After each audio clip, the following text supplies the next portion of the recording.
João, capítulo de número 5, a partir do verso 1, nós vamos ler até o 18.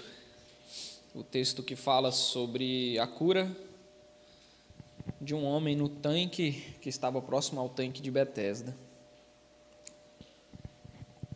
Algum tempo depois, Jesus subiu a Jerusalém para uma festa dos judeus.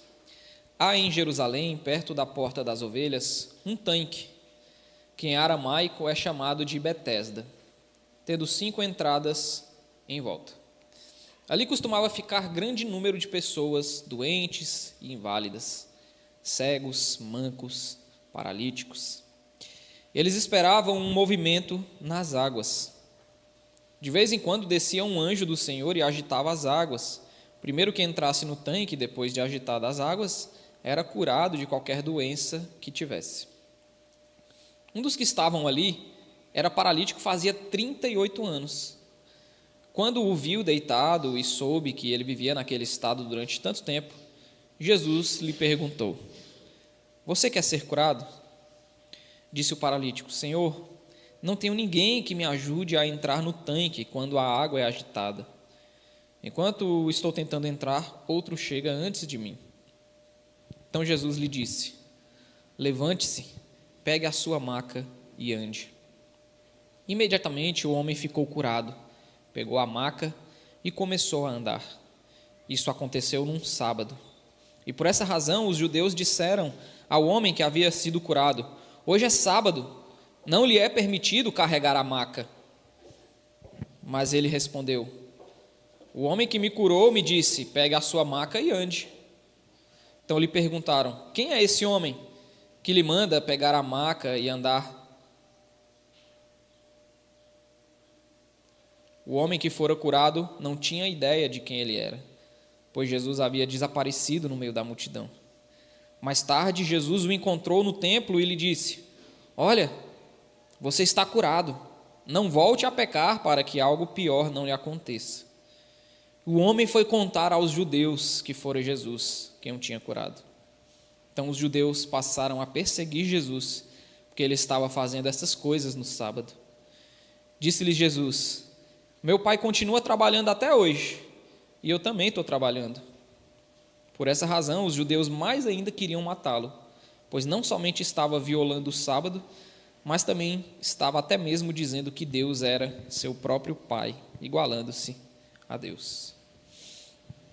Senhor, nessa manhã, nós estamos gratos ao Senhor por mais uma semana que se findou, por uma outra que se inicia, e o Senhor graciosamente nos trouxe aqui, Pai, com saúde, nos trouxe aqui para adorarmos o Senhor, para prestarmos um culto a Ti e sermos também alimentados por Ti, apacentados por Ti, Pai.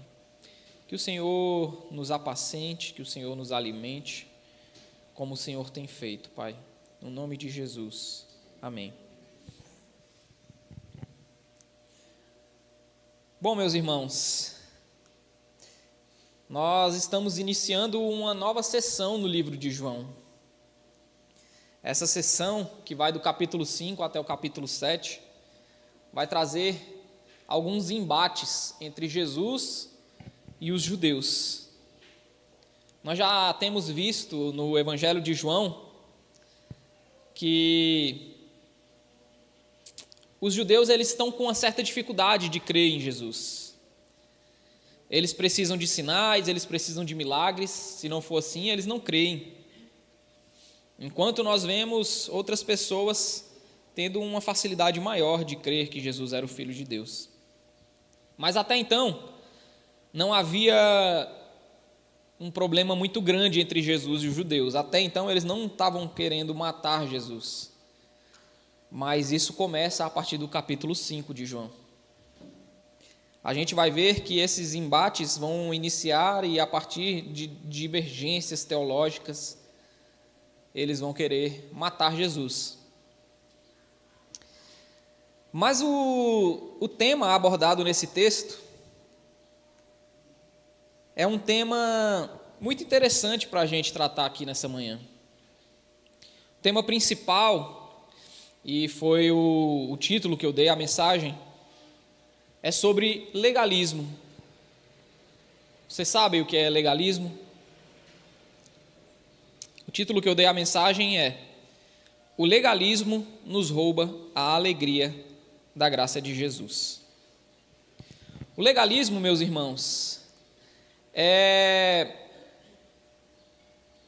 como eu posso descrever para vocês legalismo?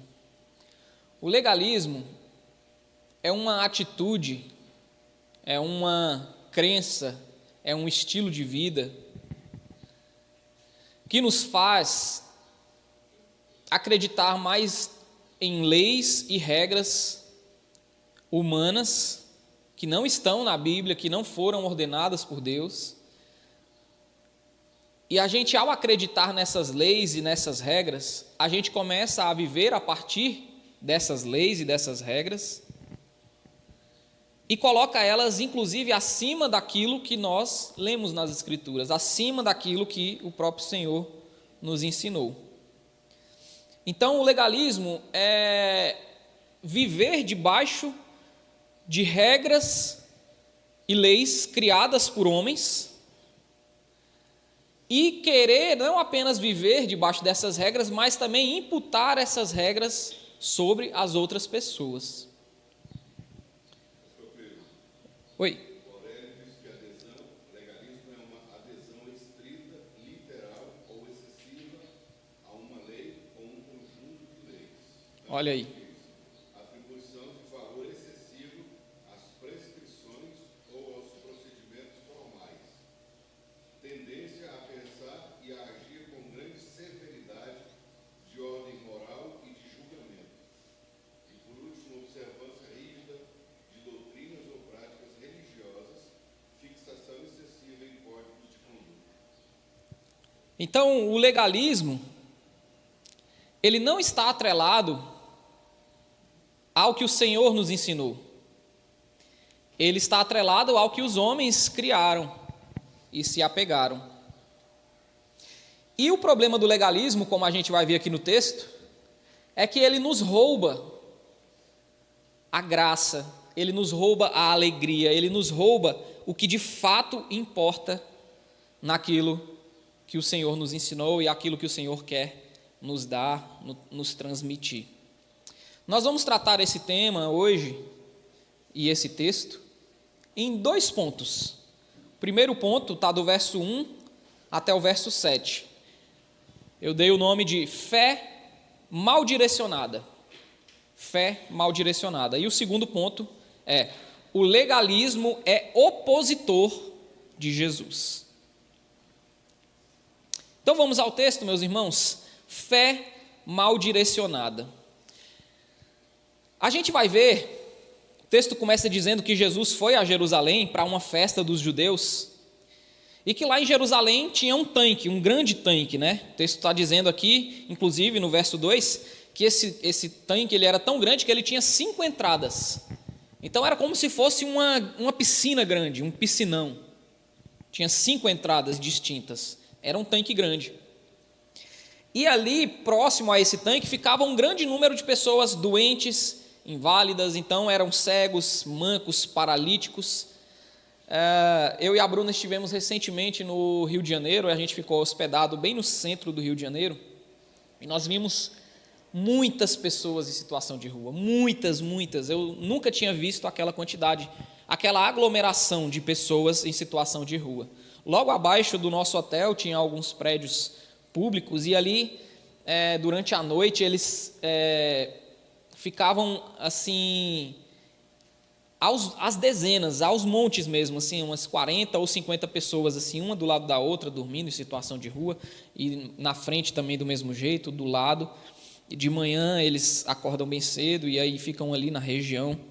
Eu vi muita gente. Quando eu li esse texto, eu me lembrei dessa grande quantidade, dessa multidão de pessoas doentes, inválidos, cegos, mancos, paralíticos. E o texto vai dizer no verso 4 que eles acreditavam que havia uma crença, né? João, quando ele diz aqui que de vez em quando descia um anjo do Senhor e agitava as águas, e o primeiro que entrasse no tanque depois que essa água era agitada, ele era curado de qualquer doença, João está escrevendo de uma perspectiva do que as pessoas viam, do que as pessoas acreditavam. Não é que de fato isso acontecia. João não está dizendo que de fato, de tempos em tempos, um anjo descia ali, mexia a água e alguém era curado. Ele está transmitindo uma crença da época. É um estilo literário do evangelista. A gente pode ter certeza disso a partir também do verso 18, quando ele fala, por exemplo, por essa razão os judeus mais ainda queriam matá-lo, pois não somente estava violando o sábado, mas também estava até mesmo dizendo que Deus era o seu próprio Pai, igualando-se a Deus.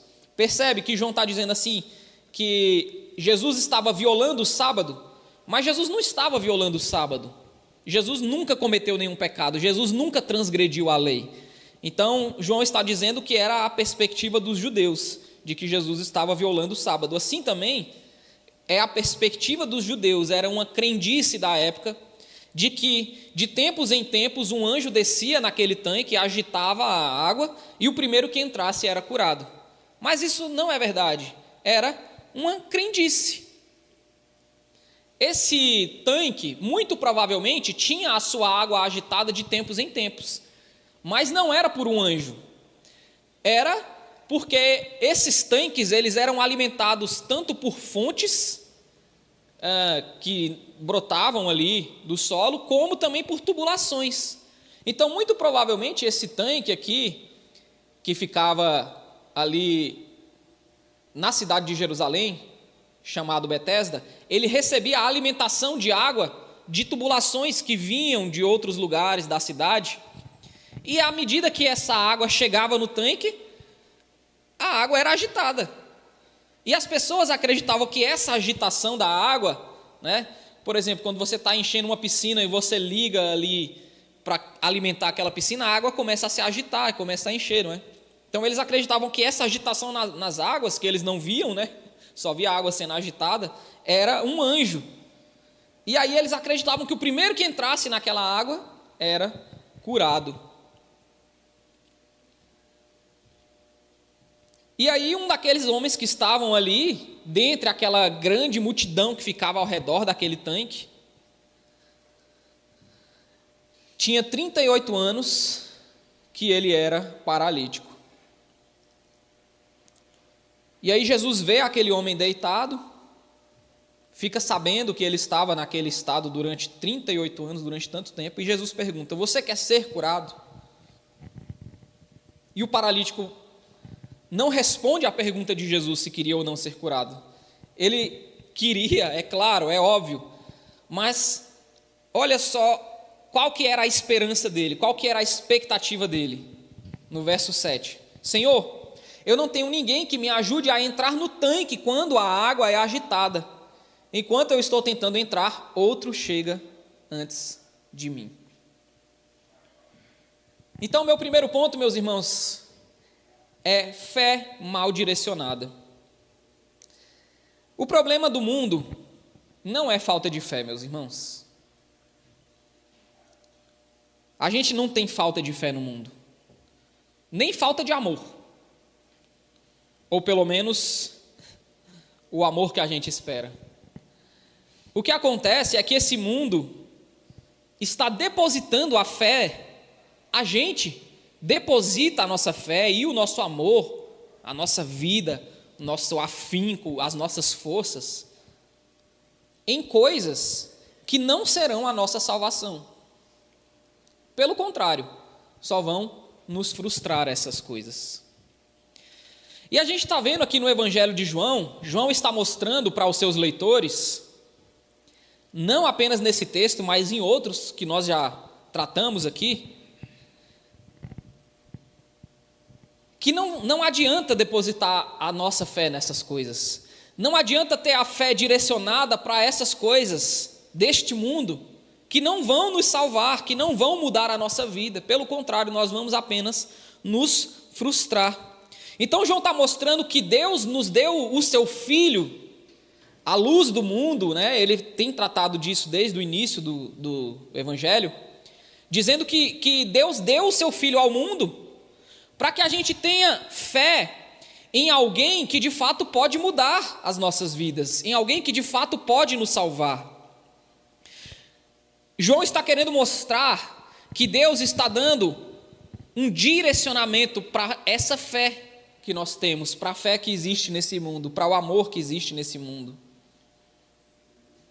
Ele tem feito isso mostrando como a fé mal direcionada nas coisas deste mundo podem ser frustrantes, comparadas ao que Jesus tem para oferecer. Quer um exemplo? Quando Jesus transforma a água em vinho, a gente já tratou disso aqui. João está mostrando que os potes de purificação, que a água da purificação dos judeus era insuficiente, era frustrante, não tinha de fato capacidade de purificar. Depois João vai tratar sobre Nicodemos, não é? Jesus vai falar com Nicodemos. O que é que João está mostrando lá?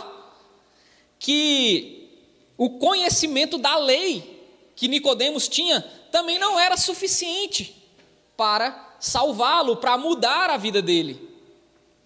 Jesus fala para Nicodemos que ele precisava nascer de novo.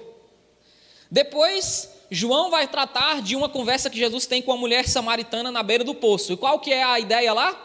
Mostrar que a água do poço de Jacó também era insuficiente, também era frustrante, não iria matar a sede daquela mulher.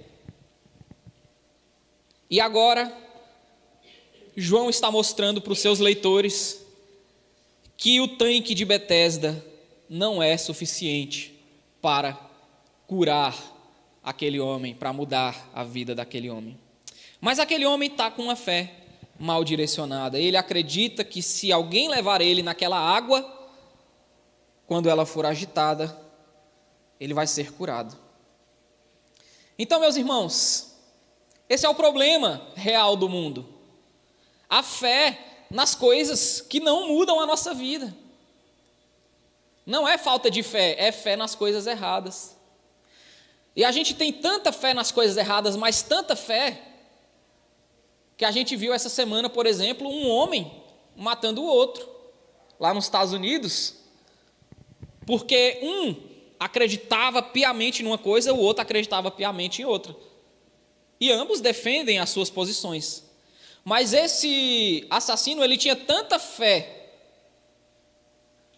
mal direcionada, ele acreditava tanto que aquele homem que estava sentado ali dando a palestra era alguém desumanizado, era um monstro, que aquele homem precisava ser morto.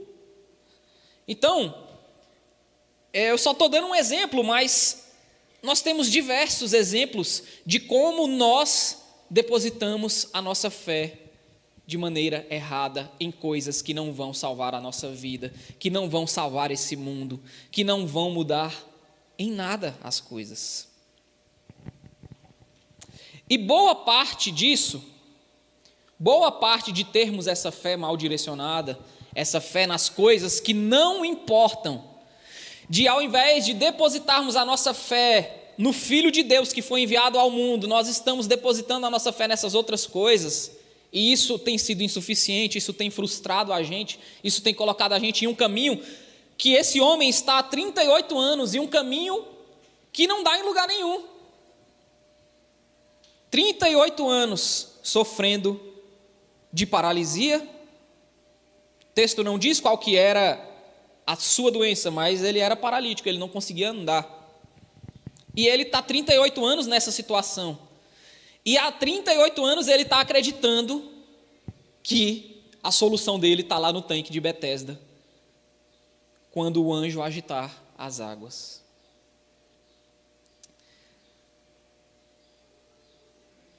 A gente percebe, depois no decorrer do texto, que boa parte do motivo da gente depositar a nossa fé nas coisas que não vão nos salvar, que não vão mudar a nossa vida, são por causa do legalismo. Por quê? O legalismo, que é essa crença exacerbada, essa crença, esse apego às leis que foram criadas pelos homens, às regras que foram criadas pelos homens, até as crendices que foram criadas pelos homens, esse legalismo vai fazer as pessoas se tornarem como este paralítico. Vai pegar a fé das pessoas que era para ser direcionada a Jesus e a graça de Jesus e vai mudar o sentido dessa fé para essas leis, essas crenças, essas regras que os próprios homens criaram. O legalismo, ele vai nos pegar a fé que Deus nos deu para crermos em Jesus, para experimentarmos uma vida com Jesus, para termos uma alegria naquilo que Jesus é e no que Ele tem feito por nós, e vai pegar essa fé e vai direcionar para essas regras, pequenas regras que os homens criaram. E aí eu vou para o meu segundo ponto, o texto continua.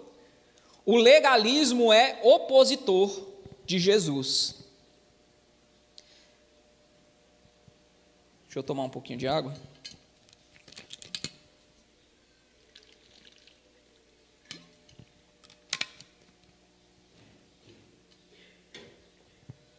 O homem tinha fé de que se alguém levasse ele no tanque, ele seria curado, não é? Mas o verso 8 vai dizer que Jesus é quem mudou a vida daquele homem.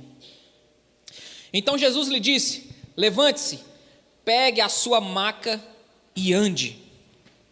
Imediatamente o homem ficou curado, pegou a maca e começou a andar. Isso aconteceu num sábado. E por essa razão os judeus disseram ao homem que havia sido curado: hoje é sábado, não lhe é permitido carregar a maca. Olha aí, meus irmãos. Esse texto nos mostra que o legalismo pode roubar a nossa fé e a nossa alegria que foram dadas por Jesus. Acabou de acontecer um milagre. Um homem, 38 anos paralítico, foi curado.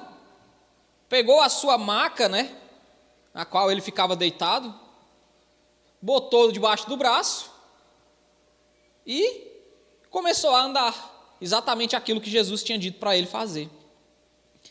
Mas os judeus, cheios de legalismos, ao verem aquele homem andando, não se alegram com o milagre, não se alegram, não creem em Jesus, não creem que algo poderoso, que algo dos céus aconteceu. Pelo contrário, ao invés de olharem para a obra de Jesus, ao invés de olharem para o milagre que havia acontecido,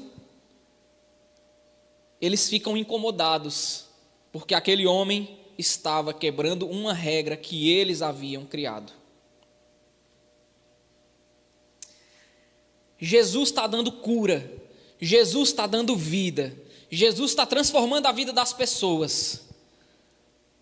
Mas enquanto Jesus está dando cura e vida, os legalistas estão dando peso e condenação para a mesma pessoa, meus irmãos.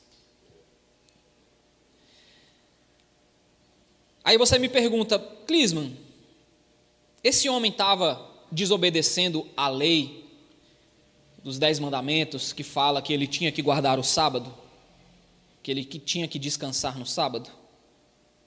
Não, meus irmãos, não estava. Esse homem não estava pecando ao carregar a maca, se é isso que você quer saber. Ele não estava transgredindo a lei de Deus, ele não estava cometendo um pecado ao carregar aquela maca. Sabe o que ele estava quebrando? Existe uma tradição dos judeus chamada de Mishnah. O que é essa tradição dos judeus? Eles pegaram os 10 mandamentos e dentro dos 10 mandamentos eles começaram a elencar como que você pode quebrar aquele mandamento. E aí eles fizeram uma lista enorme, uma lista exaustiva de coisas que você não pode fazer, porque se você fizer, você quebra o mandamento. E lá no mandamento do sábado, que diz que você deverá guardar o sábado, porque Deus descansou no 7º dia, eles pegaram e criaram 39 categorias de trabalhos que você não poderia fazer, porque senão você estaria transgredindo o mandamento. Perceba, não está escrito na Bíblia, não está dizendo o que você deveria ou não fazer, está dizendo que você deveria descansar, e aí tem as suas interpretações. Mas aí os judeus pegaram, criaram a sua própria tradição e escreveram 39 categorias de trabalhos que você não poderia fazer no sábado, porque senão você estaria transgredindo. E dentre essas categorias, uma delas era pegar ou carregar qualquer coisa de uma propriedade até outra propriedade. É uma lei que eles criaram. Os judeus criaram essa lei e eles acreditavam piamente nela. Então eles acreditavam que você não podia carregar uma coisa de uma propriedade para outra. Mas não é nada disso que o sábado estava proibindo de fazer. Na verdade, eu já preguei aqui os 10 mandamentos, eu já falei sobre o sábado, não é? E a ideia de Jesus para o seu povo era que o dinheiro não fosse o dono da vida deles, a ponto deles trabalharem todos os dias da semana para conseguirem o seu sustento. A ideia é, em 6 dias você trabalha para conseguir o seu sustento, mas no 7º dia você descansa. Primeiramente é uma ordem de saúde para as pessoas, para que você não se mate de trabalhar. E segundo, que esse dia de descanso você direcione ao Senhor, você leve a sua família para a igreja, por exemplo, e ensine os seus filhos o caminho que eles devem andar e tudo mais. Então eles pegavam esse dia de sábado para fazer os seus cultos.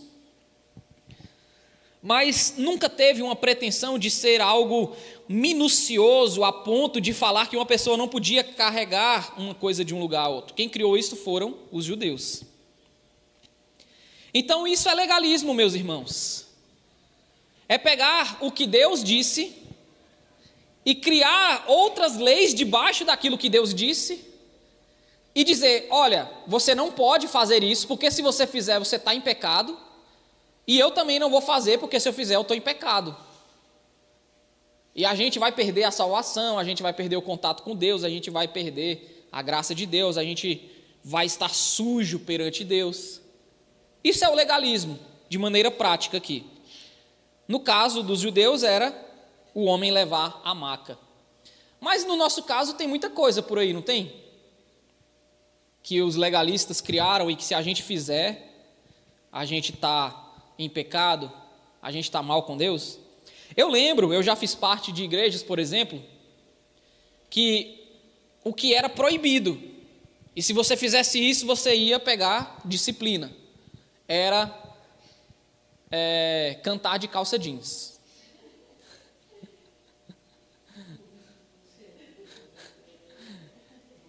Eu já fiz parte de igrejas que pegavam no pé com isso. Eu já fiz parte de outras que tinha no estatuto da igreja que era proibido fazer tatuagem. Estava lá no estatuto. Se você fizesse a tatuagem, você estava passível de passar por um processo de disciplina na igreja.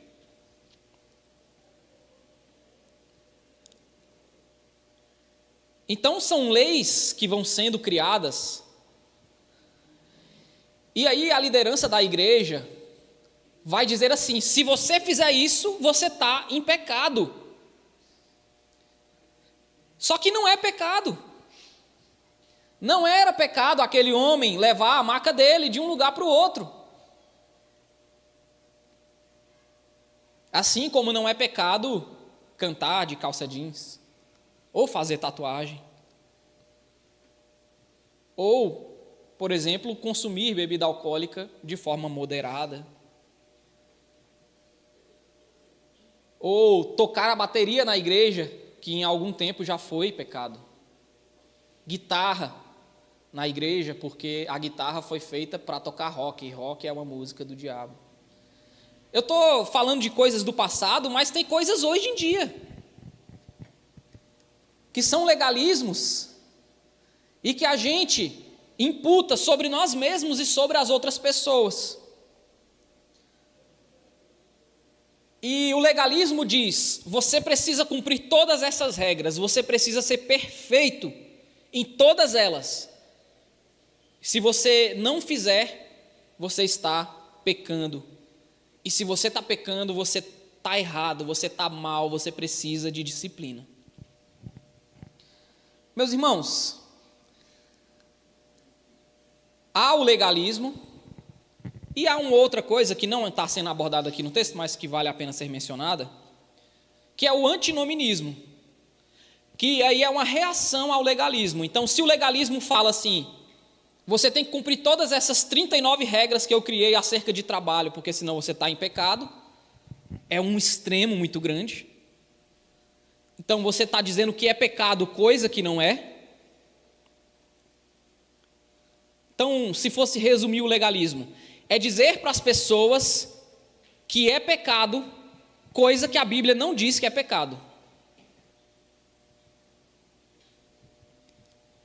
Só que em reação ao legalismo, foi criado o antinominismo, que é a rejeição total da lei, que é basicamente dizer, nada é pecado. Nem mesmo o que está escrito na Bíblia é pecado. Então, nós temos que tentar caminhar pelo meio. Primeiro, não dizer e não crer, não imputar sobre nós e sobre os outros pecados que, na verdade, não são pecados, que a Bíblia não diz que é pecado, mas a gente está dizendo que é, a gente está vivendo segundo aquilo, imputando sobre nós mesmos, dizendo que nós temos que viver segundo uma perfeição que a própria Bíblia não diz que nós temos que viver segundo ela, e também colocando sobre as outras pessoas e julgando as outras pessoas se elas não estiverem seguindo aquela regra de conduta que eu criei ou que outra pessoa criou e eu sigo. Mas também a gente não pode chegar num outro extremo de falar, não, nada é pecado. Está tudo liberado. Não existe nenhuma lei, nenhuma regra que nós devamos seguir. Esse é um outro extremo, que também a gente não quer chegar nesse lugar.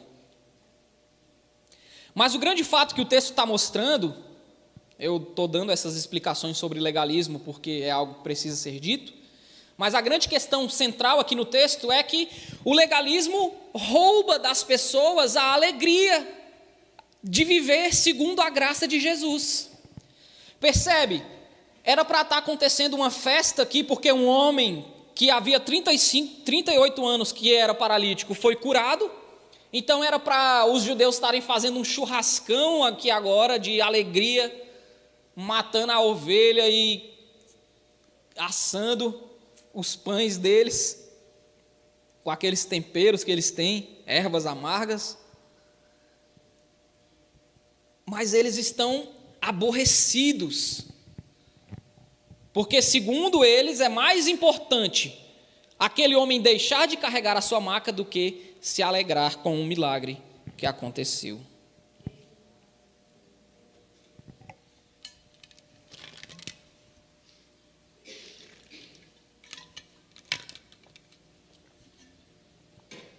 E o texto continua, meus irmãos. O verso 11 vai dizer que o homem que foi curado responde à pergunta dos judeus. Os judeus falam, você não pode carregar a sua maca. Aí o homem fala, rapaz, foi o cara que me curou que disse para eu pegar a maca e andar. Ou seja, ele tira a responsabilidade das costas dele. Esse homem, ele também está afundado no legalismo. É isso que o legalismo faz com as pessoas. Olha só o que esse homem vai fazer. Ele tira de sobre si a responsabilidade daquele legalismo, fala, não, eu só estou fazendo isso aqui porque o cara que me curou falou para eu fazer, ou seja, eu estou seguindo a regra de conduta que o outro estabeleceu. Aí os judeus perguntam, quem é esse homem? E aí ele fala, rapaz, eu não sei, ele já sumiu aí no meio da multidão. Só que olha o que acontece no verso 14, mais tarde, Jesus encontrou ele ali no templo, nas redondezas do templo. O templo era muito grande, não quer dizer que eles se encontraram no culto. O templo era muito grande, as pessoas ficavam por ali, pelo pátio e tudo mais. E Jesus está por ali e encontrou o homem andando lá, curado. Aí ele fala: você está curado, não volte a pecar para que algo pior não lhe aconteça. Esse algo pior não lhe aconteça aqui, provavelmente Jesus está falando para aquele paralítico o seguinte: olha, meu querido, você vivia uma vida de pecado, não volte a pecar para que você não seja condenado, para que você não experimente a condenação eterna. Algo pior do que ser paralítico por 38 anos é experimentar a condenação, não é? Não tinha nada pior para esse homem aqui acontecer com ele do que ficar 38 anos paralítico. A única coisa pior que poderia ser é que ele fosse condenado. Então Jesus está falando: muda de vida, cara. Você experimentou a graça de Deus, você recebeu o milagre de Jesus, muda de vida. Não peques mais. Você já recebeu o milagre, você já recebeu a vida. Então, viva uma vida em abundância, uma vida que agrade ao Senhor. Mas aquele homem não queria agradar ao Senhor, ele queria agradar os homens. Olha só o verso 15. O homem foi contar aos judeus que fora Jesus quem o tinha curado. Aquele homem, meus irmãos, recebeu o milagre de Jesus, recebeu a bênção, experimentou da graça de Deus, porque ele foi escolhido dentre uma multidão de pessoas doentes. Tinha uma multidão lá no tanque, mas Jesus escolheu aquele homem, Jesus escolheu curar aquele homem, Jesus escolheu abençoar aquele homem. Ele recebe o milagre, ele recebe a cura, ele recebe a bênção dentro de uma multidão, ou seja, ele experimenta da graça de Deus sem merecer, sem nenhum merecimento, até porque ele era pecador. Jesus fala: não volte a pecar. Ele experimenta da graça e da bênção, mas nem sempre a bênção vai nos levar à salvação. Esse texto nos mostra que é possível receber a bondade de Deus e continuar em uma condição de doença espiritual. Aquele homem teve as pernas curadas, mas a mentalidade dele ainda estava cauterizada pelo legalismo. Ele não queria agradar a Deus, ele saiu correndo e foi contar aos judeus que foi Jesus quem o tinha curado. Mas ele sabia que os judeus estavam querendo encontrar quem era aquele que estava mandando ele transgredir o sábado. Esse homem não foi contar para os judeus para que eles pudessem conhecer o Salvador. Não. Ele foi contar aos judeus porque ele queria fazer parte da turma. Ele queria estar legal com os legalistas, ele queria estar beleza com os legalistas. Ele queria dizer para os legalistas: eu estou cumprindo as regras de vocês, foi o fulano que mandou eu fazer isso aqui, então não fui eu quem desobedeci, quem está desobedecendo é ele lá. Isso acontece porque esse homem está preso ao legalismo dos judeus. Ele quer agradar aos homens ao invés de crer em Jesus. E é muito interessante porque o evangelista João vai retratar lá no capítulo 9 uma cura de um cego que vai acontecer também num sábado, e esse cego também vai ser confrontado pelos judeus sobre a cura, mas ao contrário deste homem aqui do tanque de Betesda, aquele cego vai falar assim: rapaz, vocês estão falando que o cara está transgredindo o sábado, mas ele é o próprio Filho de Deus. Se ele não fosse o Filho de Deus, ele não teria poder para me curar. Ou seja, lá no capítulo 9, depois você lê lá na sua casa, você vai ver que a reação do cego lá do capítulo 9 vai ser de acreditar em Jesus, de crer em Jesus e de confrontar o legalismo dos judeus. Aqui não. Aqui não. Esse homem, esse paralítico, ele também é legalista. E ele quer ficar beleza com os judeus. E ele denuncia Jesus, meus irmãos. Ele está denunciando Jesus. Ele vai lá, fala para os judeus que foi Jesus quem tinha curado ele. Então os judeus passaram a perseguir Jesus, porque ele estava fazendo essas coisas no sábado. E Jesus falou para eles: meu pai continua trabalhando até hoje, e eu também estou trabalhando. Por essa razão, os judeus mais ainda queriam matá-lo, pois não somente estava violando o sábado, mas também estava até mesmo dizendo que Deus era o seu próprio pai. Então, meus irmãos, os legalistas se opõem a Jesus, os legalistas querem matar Jesus, porque o legalismo, ele é opositor de Jesus. Se nós vivemos uma vida debaixo das regras dos homens, automaticamente nós estaremos vivendo uma vida em oposição à graça que Jesus quer que nós experimentemos. Não tem como, meus irmãos, você viver a graça de Jesus e ser legalista ao mesmo tempo. Você pode experimentar da graça, mas continuar legalista, igual esse homem aqui. A gente às vezes experimenta da salvação, a gente recebe a alegria da salvação, a gente recebe o milagre. Só que a gente, ao invés de pegar essa graça que recebemos e distribuir para as outras pessoas, às vezes a gente pega, experimenta da graça, mas quer colocar um peso sobre as outras pessoas com o nosso legalismo.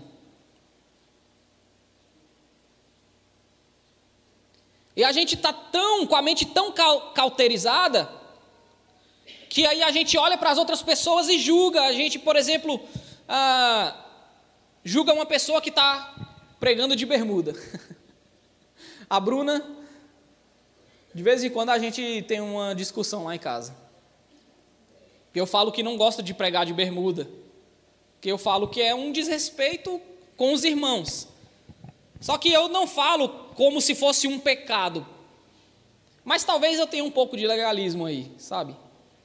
Só que não é que seja um pecado, é igual eu falo para ela o seguinte: eu não vou trabalhar de bermuda, eu não vou, por exemplo, numa cerimônia de um casamento, a não ser que seja num clube, sei lá, debaixo de um sol, de bermuda. Então, eu não vou também pregar de bermuda. Mas não é pecado pregar de bermuda, meus irmãos. Não é pecado pregar de boné, tocar de boné, como nosso irmão Dudu faz aqui. Não é pecado de chinelos. Essas coisas exteriores não são pecado, mas às vezes a gente tem o pastor tem que estar de terno, senão não é ungido.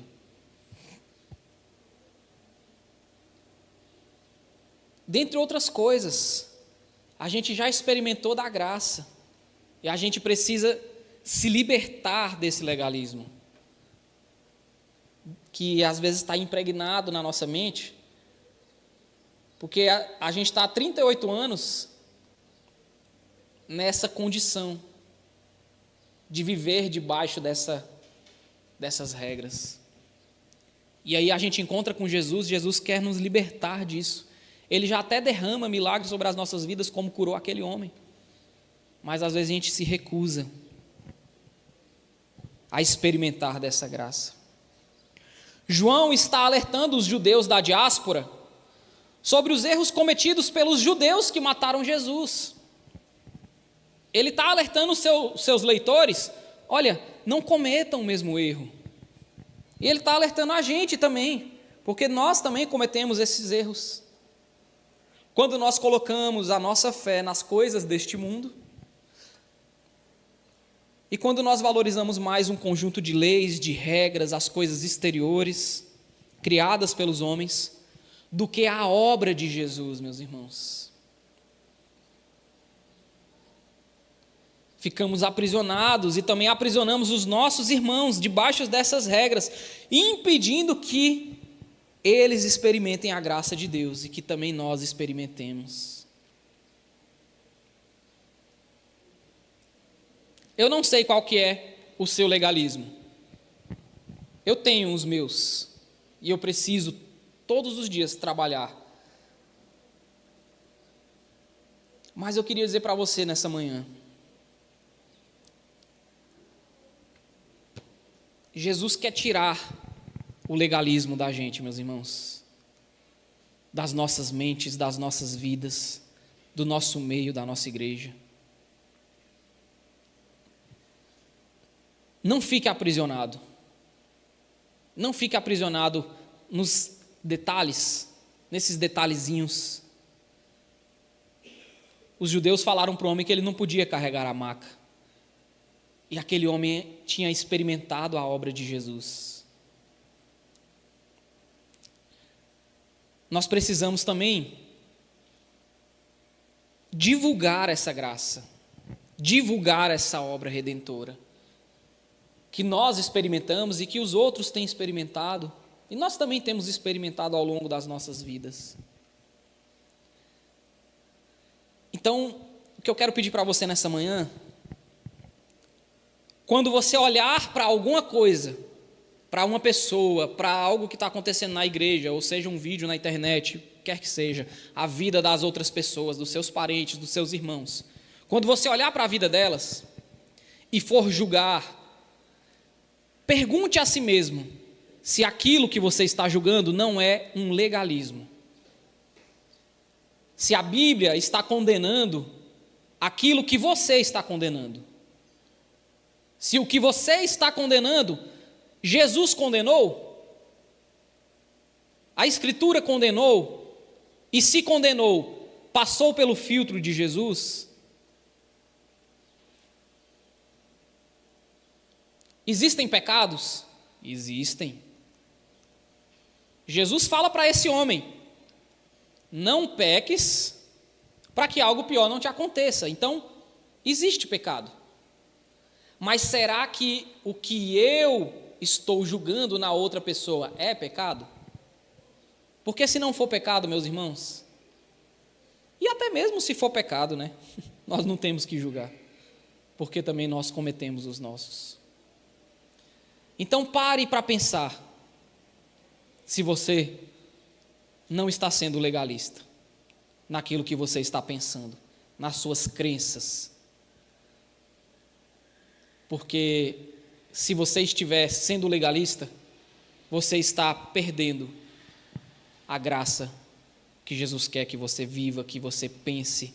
Você está perdendo a alegria do Evangelho por causa do peso do legalismo, que te aprisiona e que aprisiona as outras pessoas. A verdade é que nós precisamos nos arrepender dos legalismos que a gente vive cometendo, dos moralismos. Jesus tem uma vida mais leve do que a vida dos legalistas para a gente, meus irmãos.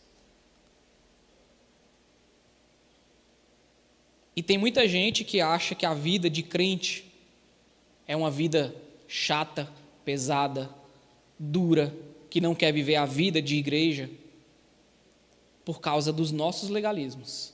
Não é por causa do Evangelho. Não é por causa de Jesus. É por causa do nosso legalismo. Que a vida que deveria ser leve, que deveria ser uma vida de alegria, de regozijo no que o Senhor tem feito por nós, tem se tornado uma vida pesada. Se você acha que a vida da igreja é uma vida pesada, que a vida com Jesus é uma vida pesada, você está com a mente cheia de legalismos. Porque não é, meus irmãos. Não é para ser assim. Ah, Clisma, Jesus falou que cada um tem que levar a sua cruz. De fato. Levar a sua cruz inclui matar o nosso legalismo. Levar a cruz inclui aceitar as outras pessoas. Levar a sua cruz é matar o nosso coração mau, a nossa mente má. Não é colocar peso sobre as nossas vidas e sobre a vida das outras pessoas, não. Levar a sua cruz, morrer para si mesmo, é matar o nosso julgamento.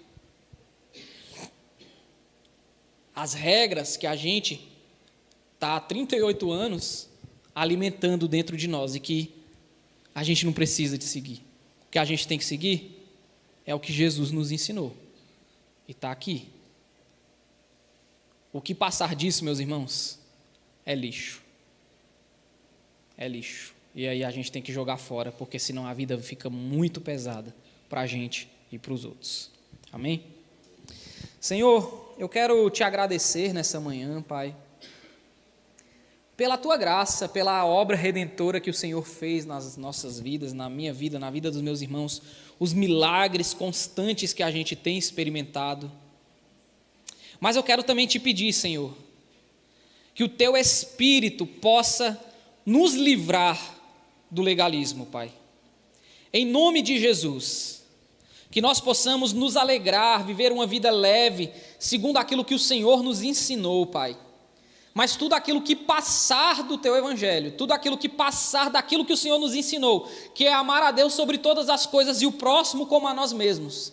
O que passar disso, que o Senhor Deus tire de nós, arranque das nossas mentes, mesmo que esteja plantado ali há 38 anos, ou há mais tempo do que isso, que o Senhor arranque de nós, para que nós não vivamos uma vida amarga, uma vida que condena as pessoas por levar as suas macas de um lugar para o outro, uma vida que condena as pessoas por detalhes, por coisas pequenas, e acaba trazendo um peso para elas e para nós. Senhor, arranca isso do nosso meio como igreja e das nossas vidas individualmente, Pai, em nome de Jesus, o que passar do teu evangelho, que o teu Espírito arranque de nós, para que não vivamos uma vida pesada e uma vida que condena a nós mesmos e aos outros.